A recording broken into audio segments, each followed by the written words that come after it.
Can you hear me okay, Kate? Yeah, I can hear you perfectly. Yeah.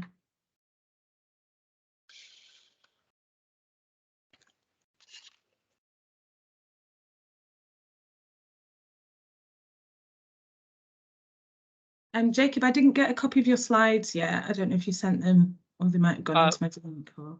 I've got them here. Kate, there's nobody waiting in the lobby, so if we want to crack on. Lovely, we'll make a start then. So yeah, thank you everyone for joining us today. Thanks for coming and spending your time and your lunchtime with us. So my name's Kate. I'm a programme manager within the South East Greener NHS team, and we've run a series of lunch and learns, and this one is on how biodiversity benefits mental health and the planet. So just to introduce our speakers, first of all, we've got Jacob Krzanowski, sorry if I said that wrong. He's a specialist registrar in general adult psychiatry at the South London and Maudsley NHS Foundation Trust, and who also works for the Centre for Sustainable Healthcare. And alongside Jacob, we're going to hear from Dr. Caroline Jessel, who's the chair of the South East Nature Partnership and founder of Dandelion Time, a GP and former NHS lead for the South Region Sustainability and Health Network. So today's topic is a sort of personal interest of mine about how nature benefits your mental health. So before this role, I used to briefly work with Jacob actually at the Royal College of Psychiatrists, where we tried to embed sustainability principles within some standards for psychiatric intensive care units, prisons and forensic units. So these are areas of mental health that are quite severe, but often have the least access to nature. But despite the difficulties, it's made me really even more aware about how important it is to give everyone as much to equal access to outdoor space as possible to help with mental health. And I think everyone can really associate that it's a topic that's really had a light shine on it throughout the pandemic, when everyone realised how important it was for their mental health to get outside and really connect with communities, connect with their outside space. So I'm really, really excited for this topic, and I want to thank the speakers for coming as well. So we're going to hear from Jacob first, and he's going to be discussing things around the drivers of climate and ecological emergency, explain the meaning of biodiversity and the connection between nature and mental health. And then we're going to hear from Caroline about sort of quite specific South East Nature Partnership, and a bit on why the medical model might not be for everyone, and thinking about other solutions such as social prescribing. So before we go on to that, just usual sort of webinar housekeeping. We've got around 20 minutes per presenter, and then that's going to be followed by around 20 minutes for Q&A discussion panel. So really encourage everyone to sort of get involved, ask questions, put your hands up, start some really good discussions going. While the speakers are talking, I would ask that everyone goes muted and just try not to disturb as much as possible. And as I said, we've got that time protected at the end for questions. So without further ado, I'll hand over to Jacob. Thank you. Thanks very much for that kind introduction and for the opportunity to come speak to you all. It's a great opportunity for me to think about my slide deck a bit more about what this question was. And I'm just going to start with this amazing photo actually from an aerial shot, most likely done by a drone over a portion of the Amazon basin, done by the Northern Irish artist Richard Moss. I think this photo does sort of hold up to the analogy of a single picture can hold 1,000 words. On this left-hand side, you see one version of what nature is, and you can kind of see how it's sort of irregular. You can see the kind of winding of the river. And on the right, you see this quite peculiar pattern. It looks almost alien. And those are palm trees that have been planted for all the different reasons that we use palm oil. But here you have lots of questions about this kind of quite peculiar question. The more I think about it, the more I think it's kind of unusual. But this is the prompt for us today. And I've pulled out, and I think just so everybody can be a bit sobered by the challenge, I mean, these are all massive words: nature, biodiversity, mental health, planet, benefit. And so we're sort of tasking ourselves to try to grapple with what is an enormous series of big concepts that are being smashed together. So what I hope to do today is to kind of really actively endow you all with the kind of learning and thinking that I've done on this area over the maybe 5 years I've been thinking about it. But this is one of Scotland's most famous sons, John Muir, who went over and basically is responsible for creating the concept of a national park. And this idea of nature being somehow salutogenic or healthy has been with us for in some form for forever, perhaps. But it only became more formalized at the beginning of the 19th century, and that's probably not a coincidence. Mental health care also began thinking about the benefits of green spaces. I think also culturally has always been quite close and available. But this is a picture of the Royal Bethlehem back in the day and also more recently. But again, this kind of understanding or this intuition that green spaces are somehow important to people's mental health. And I guess this kind of emergence of the kind of integration of green spaces came about at a very important time for humanity, which is the rise of the industrial age. So we start to discover the benefits of coal, oil, and gas. And we basically go on this, what is basically a kind of a near sort of cosmic experience of the last 200 years where modernity has really just burst open out into the scene. And we've had many benefits. I think it's really important that we don't simply just keep on sort of beating ourselves over the head about how awful we are. It's allowed us to see beautiful, amazing parts of the world. It's meant that we're more connected. We can go to Borough Market. We can get fruits from all over the world at any time of the season. So it's really been an amazing time for us as well.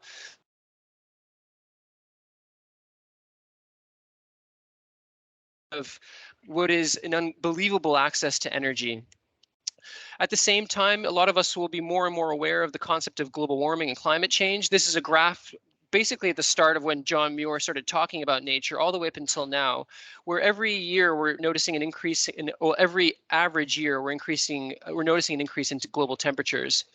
And this isn't just about the weather report. Really, an increase in temperature will lead to worsening conditions for all life on Earth. It's basically, the planet behaves not unlike the human body. Once you get over a certain temperature, you reach a fever state, all the different effects you associate with a fever can be kind of transplanted onto the experience of life.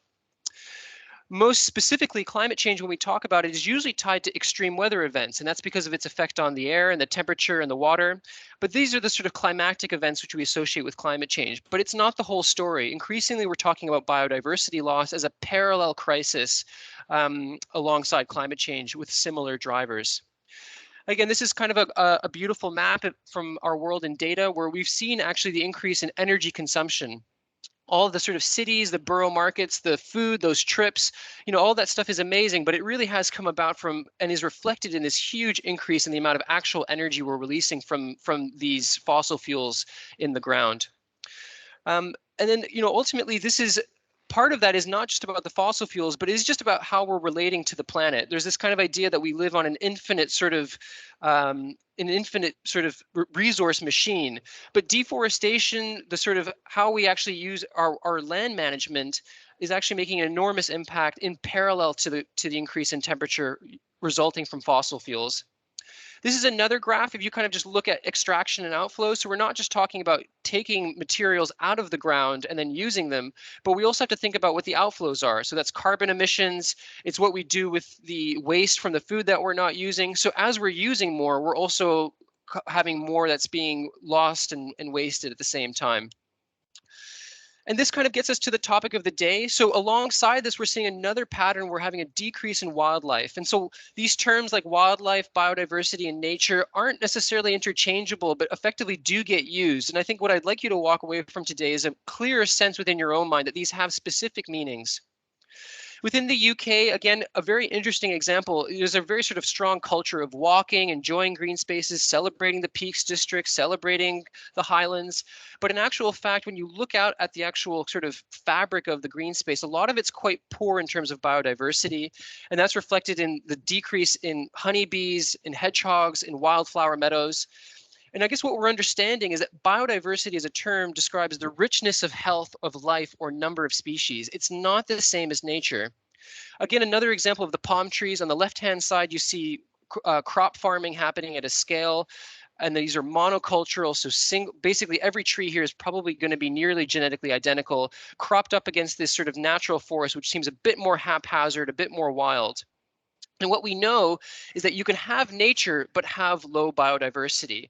But the important bit is that biodiversity in of itself, the actual richness of life within a given area, is basically what makes up the whole fabric of life on Earth and gives us the sort of the strength to be able to call on those resources, creates a bit of stability, and we're only beginning to really grapple with the importance of biodiversity in of itself.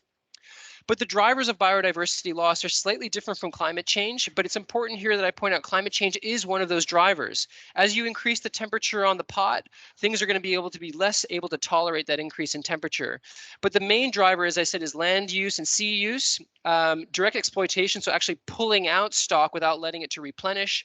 Pollution has its own impacts, and invasive non-native species. Again, this link between climate change and biodiversity loss, as we increase in temperature, more habitat gets lost. And this would just make sense. If you sit inside a house with 10 of your friends, if you start increasing the temperature over the course of several years, more and more people will find that environment less tolerable. This is a sort of a sobering cartoon, which kind of brings it all together. These are all various things which are happening at the same time, and the links between them are increasingly being understood. We're talking about basically how we relate to our understanding of how we relate to this life system, which we call our planet and our home. So in effect, we're actually talking about two inseparable crises. There's the kind of ecological implications on the one side, and we also have climate change on the other. Climate change has been going on in terms of a global concern over about 26 years. So you hear this word COP, which means Conference of Parties. It's a bit of a science fiction story when you understand what it actually means. But believe it or not, every year for the last 26 years, every nation on the planet has gotten together to talk about this issue. For the last 15 years, they've now gotten together to talk about the biodiversity problem. And so we're just catching up with climate change. My sense is that in the next 5 to 10 years, we'll be hearing a lot more about biodiversity because we've been a little bit slow, in part because we've been thinking so much about global warming, in part because this is really the sort of the most concerning issue at the moment. And so then now we get to this kind of greater question of why biodiversity is good for our health. An odd question, and I think I'll try to point out to you why it seems strange. So really, this is a question about how people relate to the natural environment. All these different photos are images of humans, our species, and sitting within a kind of greater natural world. So it's a real fundamental question about our relationship with the wider natural space. But nature, and looking to etymology for a bit of guidance, is a very broad term in of its sense. I like the Latin term of birth, or from to be born. So perhaps there's something about anything which is born is natural. But how do we tie all these things together? This is the common swift, which is about 50 grams. It flies from equatorial Africa to the UK. Apparently for the first 3 years of its life, it never touches ground. This is a bird commonly seen in England. And again, I think, how are we supposed to bring these different facets of what is natural, what is biodiverse, into a single language? This is the yew tree, which lives about 9,000 years old. Again, common in England. Often you'll find them within graveyards and churches. But this tree is one of the oldest living things in the UK, if not the oldest. London has a tree that's about 4,000 years old, which is also the oldest living thing existing in London. And this is the peregrine falcon, which has almost effectively been brought to the point of non-existence. There's actually a pair living on the church in Camberwell in southeast London at the moment. But this bird flies 240 miles an hour. Its vision is 80 times better than that of humans. And it actually retains that vision at every length of its speed. And then finally, we reach this other question of us. This is probably one of the most incredible aspects of nature that we know of, which is ourselves, in all of the different forms that we take. And all of those different aspects of nature are contained in this tiny sliver called the biosphere. Below that, you've got magma, the tectonic plates. But in actual fact, if you think about it as a metaphor, the biosphere is about 20 kilometers thick. And if you look at that, if you compare that to an apple, effectively everything that has ever happened in humanity's memory, every sort of laugh, every moment of evolution, everything, perhaps maybe when we started visiting the moon only in the last 50 years, but beyond that, everything has happened within this tiny, thin skin of apple. And in effect, it contains everything that we know and depend on. It creates our cultures, it provides our fresh water. The biosphere is effectively what nature is when we think about nature, unless you're thinking about it more of in a cosmic sense. And so I think this first thing that I want to point out, the second point that I want to make is that health of nature, or the relative biodiversity, underpins every aspect of human health. So this question that we'll be thinking about more and more, how does biodiversity affect mental health? I mean, if you start grappling it from this point of view, it's sort of a non-starter. I mean, it becomes a difficult, almost a philosophical question to say, well, how does biodiversity in nature not affect health? When we are part of nature, we are part of the kind of network of biodiversity. And as we begin to lose that, and there's this argument that as we've lost connection with nature, we start using it to a point where we end up harming ourselves. And I think that's really what's being implied in these current times. So most people already have an opinion about nature's impact on mental health. So this is the kind of question that we're sort of hovering around.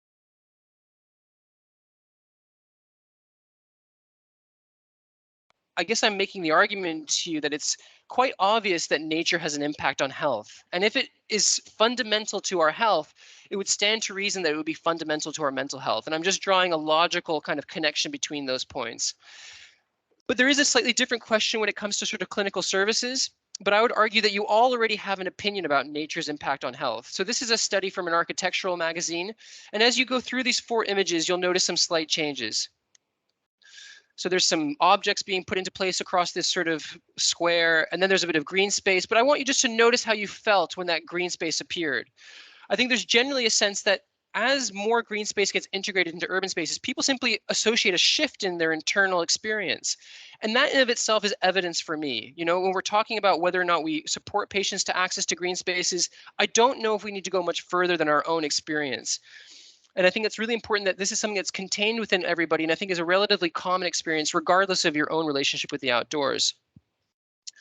But again, I think it's important that we also live in the age of science, and so it's important to bring evidence-based and a scientific practice. And I know that Caroline will be talking a bit about the problems of the biomedical model, and I think I've made it clear about my own opinion on this. That I think a lot of this, just takes a bit of consideration, and that there can be a real problem when we belabor the point.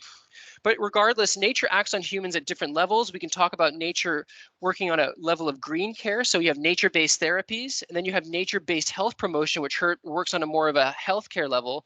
And all of that is couched within the kind of wider biosphere. So we've talked a bit about the biosphere earlier. We talked about nature more generally. But you think about that biggest green circle on the outside, that's nature in everyday life. That's everything. That's our water, that's the air we breathe, that's the food that we eat. But as you kind of go closer towards the center, you get to this question of whether or not you can use nature for people with SMI, with serious mental illnesses. And the fact is, there's lots of increasing evidence and interest that you can. And that in actual fact, that you can integrate these practices and that they're both appealing, and this is important, for clinicians as well as patients. Some headlines about what we know about from a point of view of nature's impact on health. This is really sort of breaking news, but there's a sense that nature is in fact equigenic. Equigenic is a sort of golden child of public health. And what it means is that exposure to natural spaces actually helps to level the balance and the health disparities that come from people being from different socioeconomic backgrounds. A lot of this work has been done within the Glasgow area, and Public Health England has reported on this, but Mitchell's group in Glasgow has shown that people's causes of mortality and death from circulatory diseases actually is not balanced out, but that difference between people who are wealthy and not actually is narrowed by the level of access to green spaces. And that's, again, trying to grapple with how that comes about is probably a bit of a fool's errand. It's a hugely complex set of factors which come together to actually make these very amazing outcomes. This was briefly mentioned at the beginning, but again, this kind of increased awareness about the importance of the outdoors has been brought to the fore by COVID. And then here you can show that people's deprivation or their sort of socioeconomic background and how I guess their level of deprivation is closely tied to their level of access to green spaces. And this is probably by not a complete coincidence. And I think there's a lot of arguments to be made about this increasing campaign about 20 minutes to a park. Right, that wherever you live, you should have 20-minute access to a green space. And this is part of the kind of general public health effort towards emphasizing the health importance of green spaces. Again, I bring up these points because I think I need to appeal to different people and how they think. But ultimately, there has been evidence that shows that green spaces actually decreases cortisol patterns. And if you can demonstrate that, then you can help sort of show all the different causal pathways about how if you decrease cortisol, of course, that impacts on stress, which would have a wider impact on people's mental health. And just more broadly, I think Caroline will touch on this a bit more specifically, but ultimately when we think about why exposure to green spaces, and I think this is the thing that I'm making a distinction about, we're not just talking about actually using nature, but simply being in a green space, maybe one that's not biodiverse, that in of itself helps our mental health. So the different ways it might be acting on us is by increasing social relationships. It's easier to have a barbecue and play volleyball with your friends in a green space than it is in the middle of Leicester Square. It's easier to do a run in Regent's Park than it is to run on, across the M25. Like a lot of these things don't need that much explanation, but again, we sort of let them sort of move beyond our attention when they seem so obvious. But again, because of all these concerns about the health of our nature and the health of our planet, we're now having to think about them a bit more robustly. This is a study from White et al. And again, we're trying to get to this point, well, how much nature is enough? We're very quantitatively focused these days, but there's studies that suggest 120 minutes a week in nature. That's kind of enough to give you a bit of that that health and well-being. And again, there's that other side of the coin about having more focused interventions for people. So with people with SMI, so green space is a therapeutic setting or tool. And again, this is very difficult research to do, as you might expect. It's very time intensive, it requires a lot of money. But again, there's lots of acceptability from both patients and staff. And I think we're going to have to think about, what are we going to prioritize? Things that people really enjoy and that simply seem to enhance care. And this isn't, again, the thing I'm really pushing back against. I'm not advocating for the removal of, psychiatric hospitals, psychiatric medications. This is about simply adding a parallel column within how we support our patients, particularly because it has so much endorsement from patient support groups and from staff who participate. This is an example of a piece of work that I was doing for several years called the Green Walking Project, where we created 8 sites across England and basically advocated to having green walking groups integrated into inpatient psychiatric groups.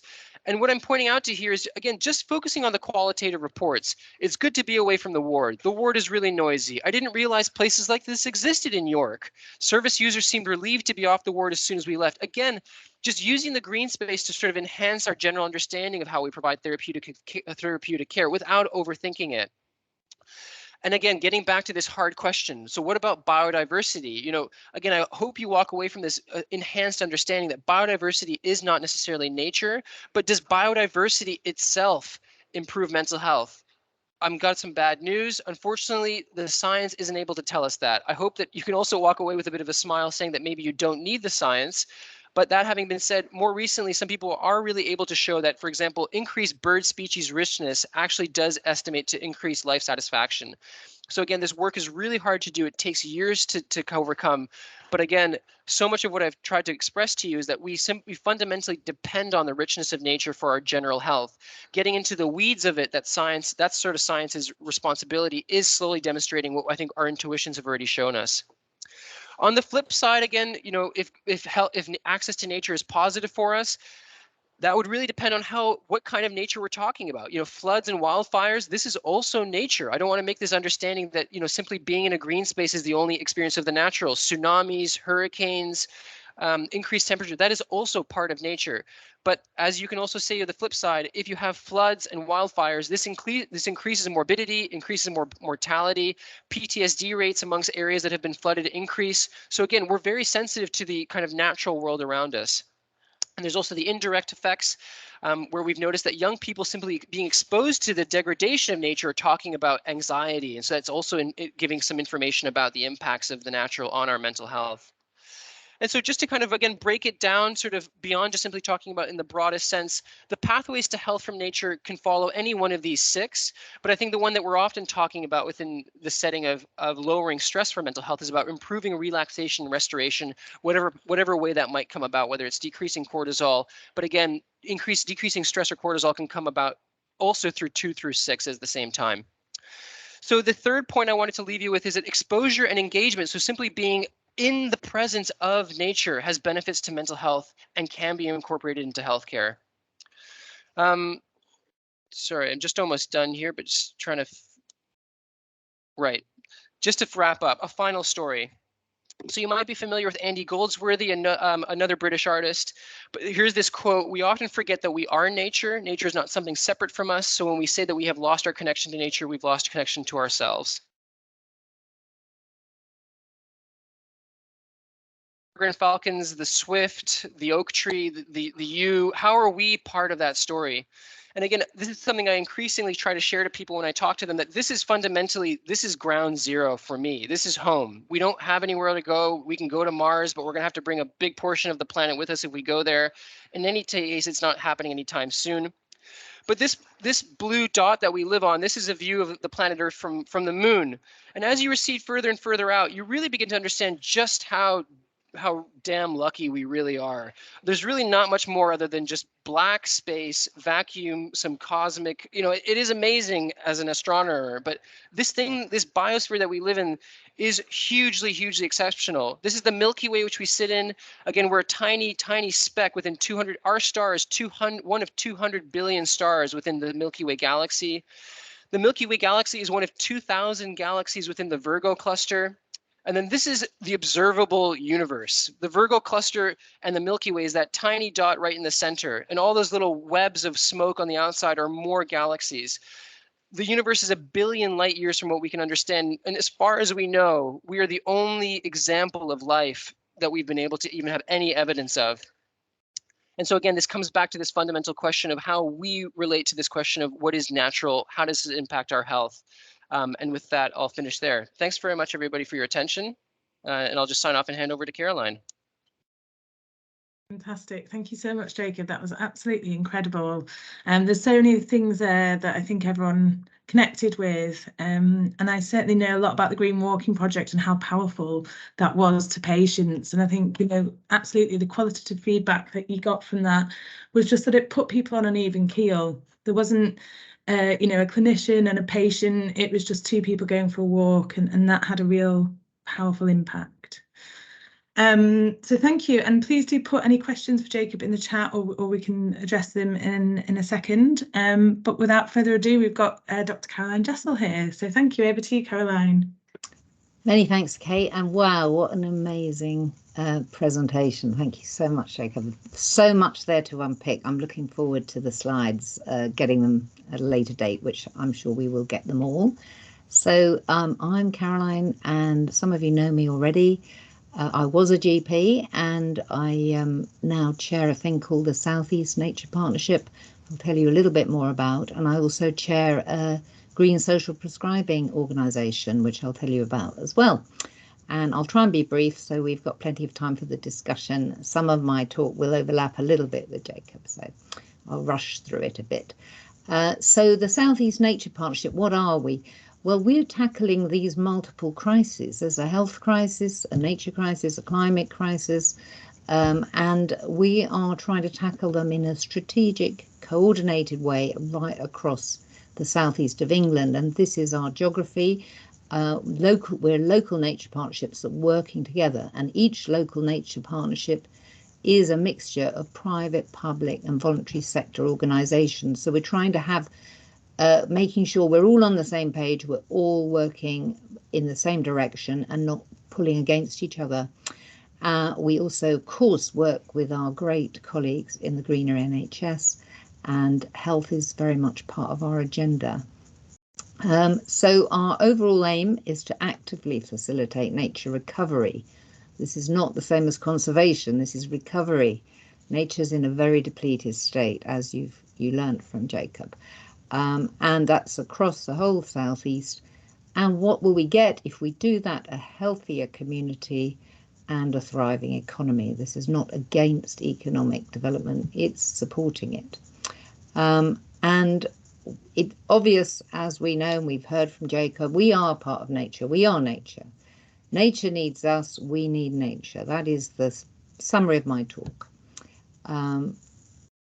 Now, it isn't new. We've heard it isn't new. Hippocrates, about 3,500 years ago, said nature itself is the best physician. Nothing new in this, but somehow we've forgotten some of the benefits of that important nature connection, and human beings interacting with each other in nature is very important as well. So I'll give you some of the evidence as I go through. My talk will touch on the medical model. Is it right for today's world? And the evidence, some of the evidence which you've heard already, some and a little bit more from me on the benefits of nature for health and green social prescribing, and some other solutions which are societal as well as within the healthcare model. And of course, the healthcare model is struggling. We have to remember we have a crisis in healthcare as well as in health. So what is wrong with our medical model? Could this be part of the problem we're now seeing, and some of the disillusion, I think, amongst health professionals who are really struggling to cope with this rising tide of illness, despite the fact that in many ways we're so much better off than in the past. What are we doing wrong as a society?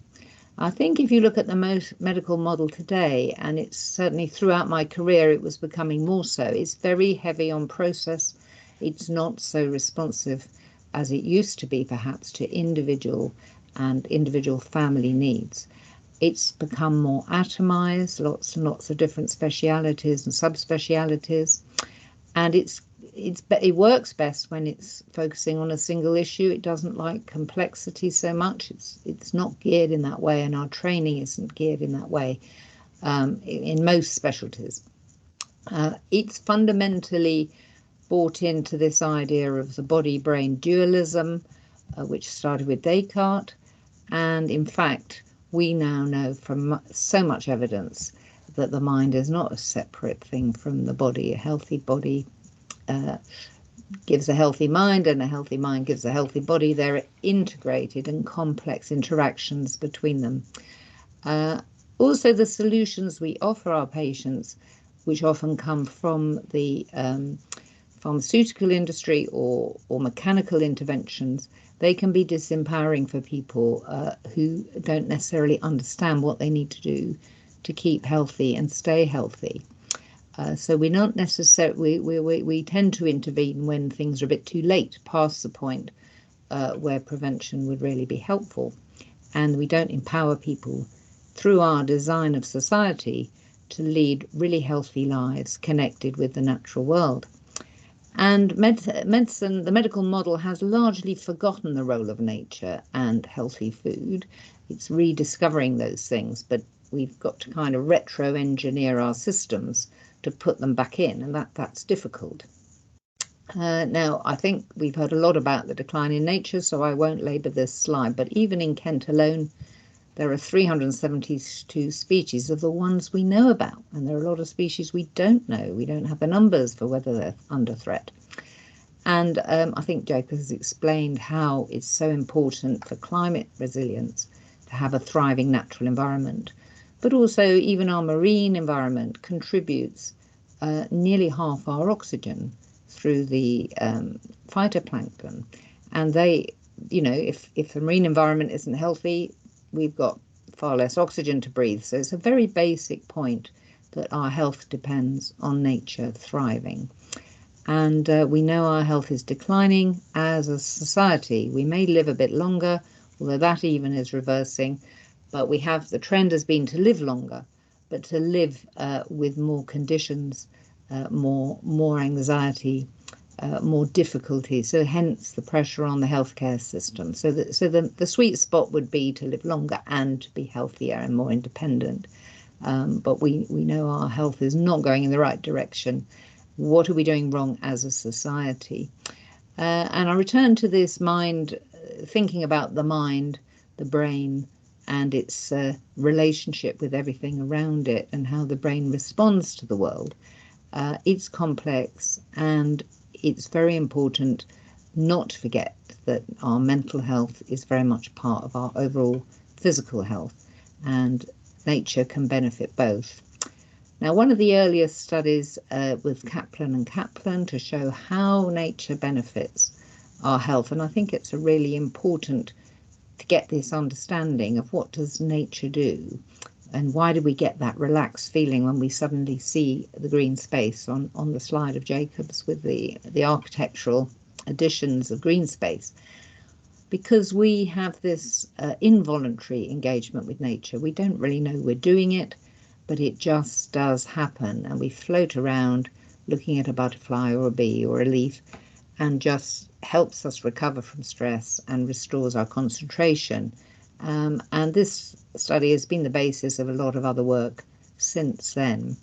Miles Richardson in Derby has done a lot of further work on the importance of nature connection, which is slightly different to access to green space. There's a connection, an emotional connection, and that significantly correlates with life satisfaction, vitality, meaningfulness, happiness, mindfulness, and lower cognitive anxiety. And all those things lead to better health and better immunity. And pretty well every condition benefits, and you can demonstrate measurable change in blood pressure and other cardiovascular indicators from a connection with nature. And this connection is a closeness and an emotional thing. It's not quite the same as just looking at a green view, although that will help you, or being in nature or running around in a field. It's a little bit more close, and that's the thing that many of us have lost with our busy lives these days and the design of our cities and towns. So what is actually happening to help us?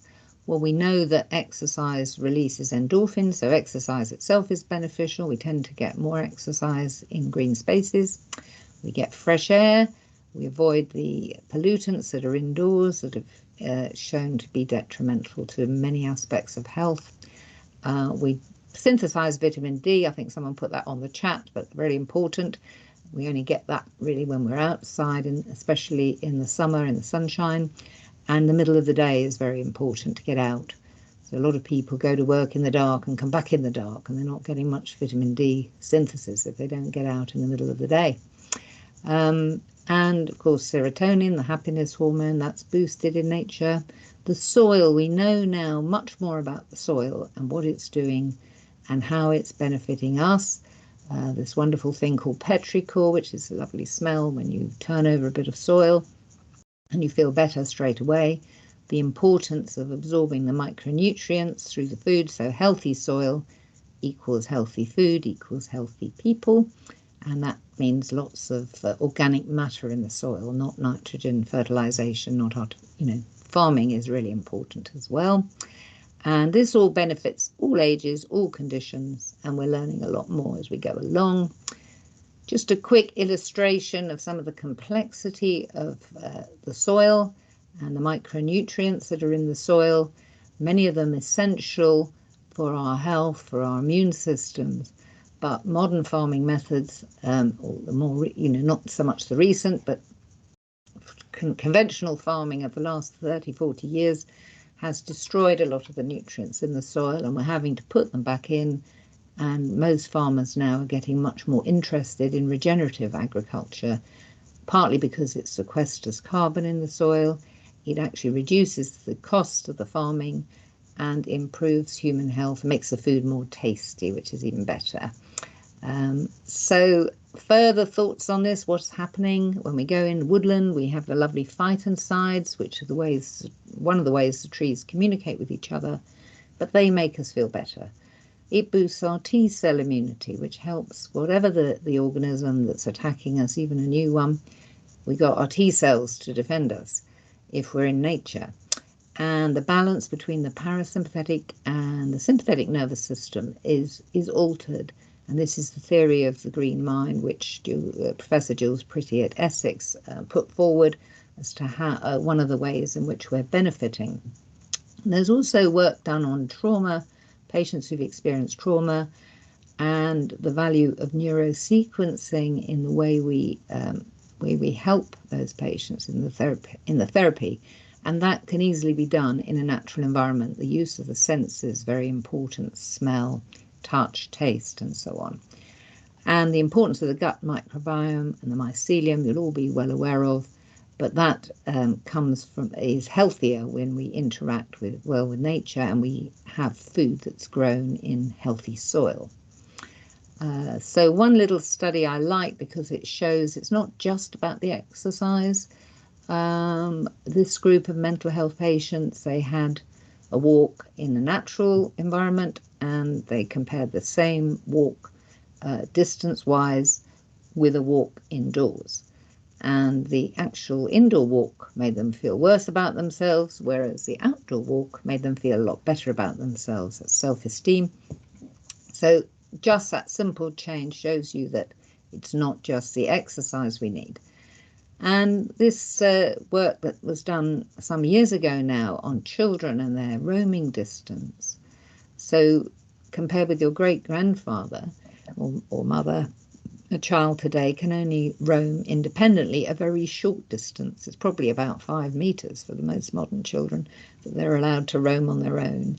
And that difference of experience as a child is hugely important in terms of their mental health, their resilience, their sense of the world out there, and they're learning about nature as well, because they're never getting to experience it on their own and building that deep emotional connection.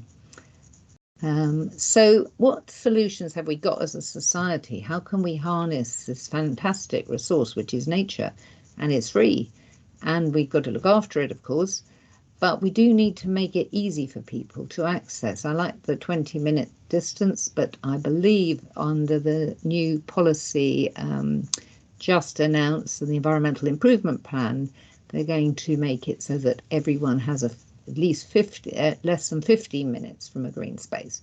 Even better, 5 minutes, even better. Make it, I think it's everybody's right, particularly every child's right, to be near to a natural environment. And obviously walking routes, cycling routes, etc. Allotments, very important. Every child to have a garden available to them, even if it's not their own garden. Green social prescribing I'll touch on later, but education and understanding, so we all know the importance, particularly of health professionals, teachers, other professionals helping people. And so today is helping the agenda. And obviously getting communities engaged so they understand the value of being in green space. Local ownership of land is really important. And changes to the workplace, so everyone has a right, say, to go outside at lunchtime and have a little walk in the park. That would be brilliant. So green prescribing, there's a lot of it in Kent, there's a lot of it right across the southeast of England. These are some examples, and I'm going to give you a little bit more information about one. So these have all grown up really by individuals or small organisations saying we must get people to do this, we must do more of that. We know it helps people, and just doing it and finding the benefits for patients and obviously for staff who work there as well, that's very important. So this example is Dandelion Time, organisation I started when, as a frustrated GP, couldn't get patients to get help with their mental health problems, children waiting 2 years to see a CAMS specialist when they were excluded from school, for example. So I thought this was totally wrong. And also when they got there, they didn't want to go again. So in many cases, so they needed to have something they engaged with and felt they enjoyed. And this is where green social prescribing is marvellous, because children particularly love it. And they really want to get engaged and do more of it. And so we focused on children with their families experiencing trauma, abuse or neglect. And our approach uses nature as a fundamental part of it, working with the whole family and working more with the hands, using the senses.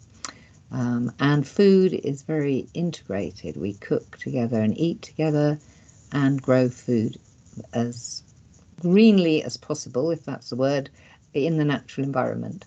And this nature connection, it's intrinsic to a child to connect with the natural world. But they gradually lose it as they get older and they have to reconnect. So when they get this opportunity at Dandelion to connect with animals, with the soil, they really love it. And they address some of their fears, their mood improves, they get a sense of space, they use their senses in a different way, their behaviour and their well-being improves at home, and their relationships all improve. And they use animal models. We use animal models to help people understand how relationships work in a healthy way. And this closeness can be very restorative to a child that's experienced loss or damage in their life. It can be more important than their human relationships. And to give you some sense of what goes on at Dandelion Time, we try and have a variety of activities and animals and growing food and so on, so that everybody can find something they enjoy. And that's one of the great things about green social prescribing. It's not one size fits all. Everyone can do slightly different things and still benefit and choose. So if you want to learn a bit more about Dandelion Time, that's our web address, and our strapline is Restoring Hope to Young Lives. And finally, I've got some reading recommendations. The one I've read most recently of these, What Your Food Ate, gives a great deal of detail on the evidence behind healthy soil leading to healthy diet. And I think if we could get that back, we'd not only greatly improve nature, but if we had healthy soil across our country, the impact on biodiversity would be absolutely staggering, because of course the soil is right at the bottom of the terrestrial food chain. But all these books I can strongly recommend. Thank you very much indeed for listening, and hope you'll have an interesting discussion. That's my Twitter and email address if you need to get hold of me. Thank you very much. Fantastic. Thank you so much, Caroline. I've found today's speakers just absolutely inspirational. So thank you both so much. I think it's given us so much food for thought. And I hope that everyone takes a walk after the webinar and gets into nature and really connects. I really welcome any questions to come through. I've got a couple of questions myself, if we'll start with that just while everyone's thinking. But Caroline, just to begin with you, I really identified and really connected with what you were saying about the connection between the healthy mind and the healthy body. And I think in a lot of mental health services, that's a really new concept, which is quite interesting. And I've been thinking a lot and reflecting a lot. And do you think we need to start thinking about sort of human health and climate health in the same connected way? A really good question, Kate. Yes, and we do actually, funnily enough, at Dandelion relate that with our families, that looking after your own health properly and your family's health is kind of respect and love in that. And then if you take that wider into the environment around you, which of course you can't care about if you don't see it or know it, but once you know it, and you know, our children, our families get to love what's around them and want to nurture it, that respect and love can apply to the whole natural environment, including our carbon emissions. So you start to get more mindful about where you choose your holiday, or you know, how you're going to do your shopping, and how you're even little things like recycling and all those things add up, but they can only motivate people who've got that connection. And I think that in their human relationships, their family relationships, it mirrors our relationship with nature. Is it exploitative and extractivist, or is it respectful and loving? And mutuality, reciprocation, all those issues can come up in a green social prescribing model. So it helps people to understand looking after their own health and their family's health is an act of love, and can be extended much wider in the way they interact with the rest of the world. Perhaps if everyone did that, what a world it would be, you know. Yeah, absolutely. 100%. Thank you. Okay, so we're starting to get some questions through. So just while I read through those, Nigel, would you like to come in? Oh, thank you so much. And brilliant meeting. We all have to sit through meetings that are nowhere near this stimulating. So thank you very much. So the thing it really made me think about was this question about, does it matter if we have access to proper biodiverse places to go compared to just denuded ones? And for me personally, I think this is really important. I've been fortunate enough to go to some places that are extremely biodiverse, and I've seen the impact it had on my children, almost transformative. I mean, they fell in love with the places. And one of the things that I would put out there so that you could all complain about it in the same way that I do, is that some of the landscapes that are celebrated and preserved in this country, in Wales, in the Lake District, in Scotland, are terrible, terrible landscapes that don't deserve to be preserved. They have low biodiversity, and it's as if people have forgotten what these landscapes were supposed to look like. So you've got people like the National Trust keeping hillsides in the Lake District free of trees, because that was how it once looked in 1890. And I just put a plea out there that, you know, these people need to learn what proper biodiversity looks like. It doesn't look like a bold Scotland or a hillside covered in sheep in Wales. And I just wish people could see that in the same way that we look at the Amazon and we say, isn't it terrible that it's been chopped down? And yet we have the inability to see it in our own backyard. That's my moan over with. Thank you so much. Thank you, Nigel. I don't know if you have any sort of thoughts about that for both of you. Plenty, yes. I think Jake made the point and about the, there's no real evidence that biodiversity or a biodiversity rich landscape improves health more than just a green space, an empty sort of dead green space. The evidence isn't very strong apart from that songbird thing that Jacob showed us, but I just don't think we've looked hard enough, and I think that the richness and particularly the soil health, as I was saying, that obviously is changing. It changes the air that you breathe if you've got healthy soil. And it is, I'm sure if the work was done, we'd see a lot of evidence. It just perhaps isn't funded. What do you think, Jacob? Yeah, I mean,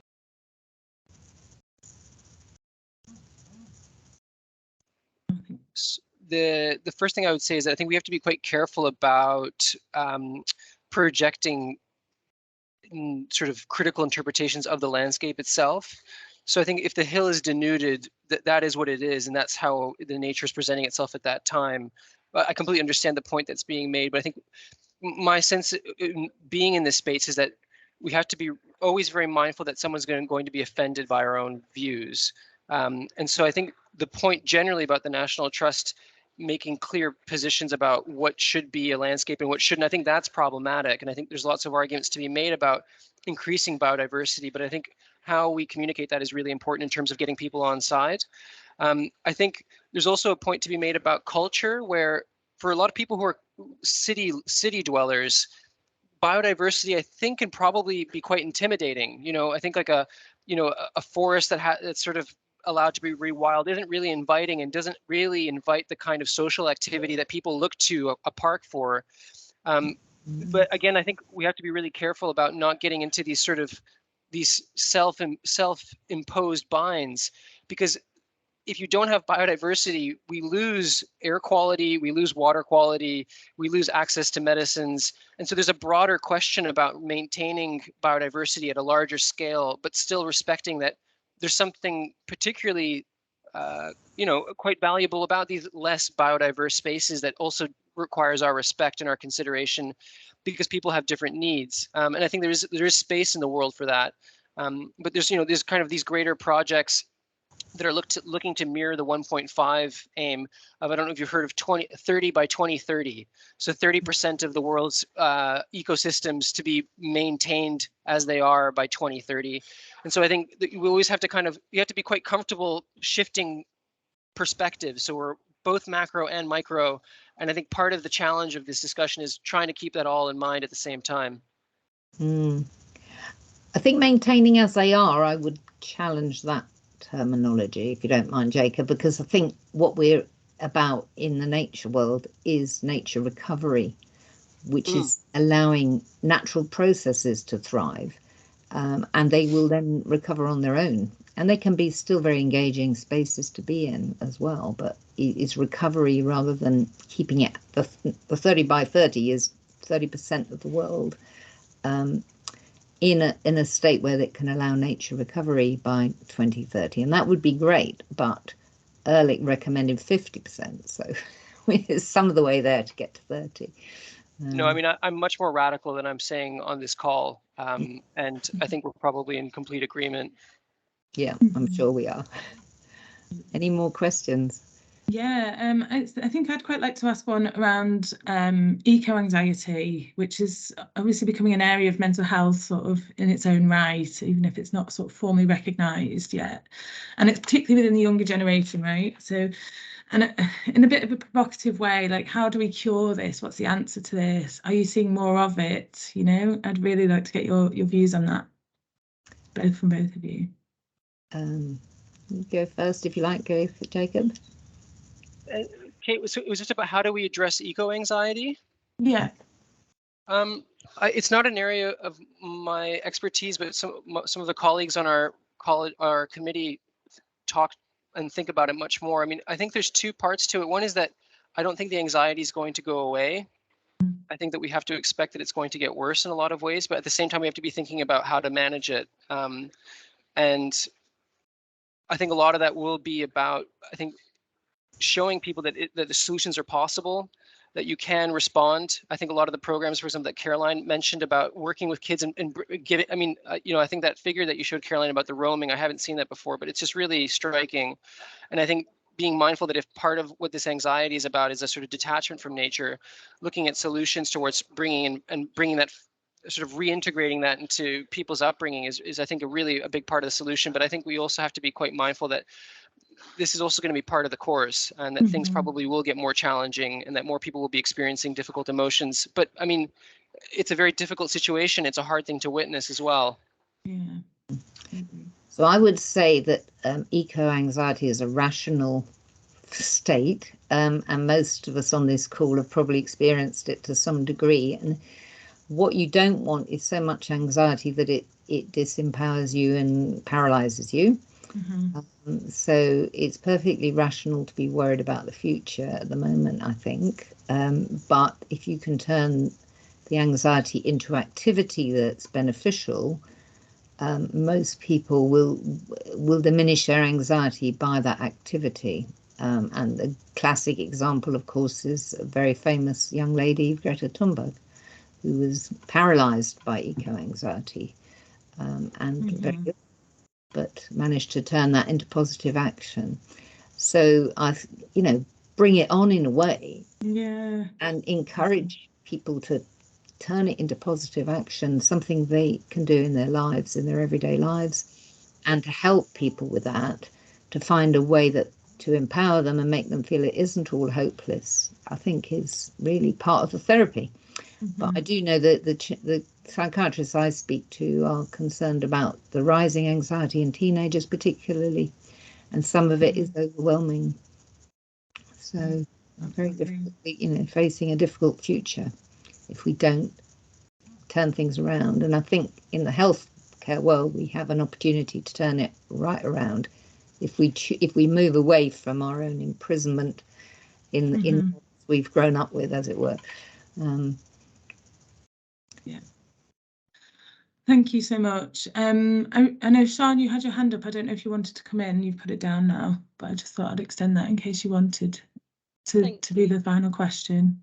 No, I was just going to say, I was just in response to that. I don't think we should sort of diagnose eco-anxiety. I don't think it should be a sort of mental health thing because it is rational. That was all I was going to say. But I did just want to say to the other point, like, if we admit that we've got an ecological crisis and we've got a mental health crisis, and we can and we've got these spaces, and we're debating whether we should make them more biodiverse or less biodiverse. That doesn't need to mean a climax community of a forest.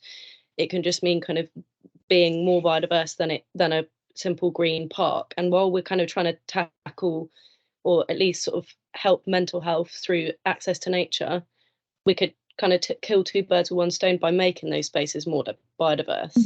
So I think that was all I was going to say, is that it seems a bit silly to kind of encourage a green space that's not biodiverse, because we might as well just sort of do them both at the same time. And whether that's waterways or having large mammals in the space, doesn't have to be trees. That was all I wanted to say. Yeah, I think that's a really good point. And I think in order to try and tackle this sort of huge task of sort of climate and biodiversity, we need to start identifying things that have co-benefits and that can really tackle multiple things at once. I totally agree. Okay, I was going to say, I think just on that point, my growing sense is that there's something very important about this connection to nature that Caroline mentioned as well. And I think by incorporating it into mental health services, people will just start naturally caring about the natural spaces more. And I think that's part of the co-benefits as well. Is I think just getting people there and experiencing it is really a way for, and I think it will lead to more action in lots of ways, and also help people feel better in themselves as well. So I think this idea of co-benefits is really, really powerful. But I think trusting the kind of experience that nature can give us is a really good, solid step. Absolutely. I think we're going to have to finish there, but thank you again, Caroline and Jacob. It's been such a inspirational, engaging hour. I really want to thank you so much. I'm going to share the recording so anyone who couldn't sort of come today will be able to watch it. But yeah, have a nice day. Try and get into nature, everyone. Try and get for that walk we've been talking about, and I'll see you next time. Thanks. Thank you. Thank you. Thank you.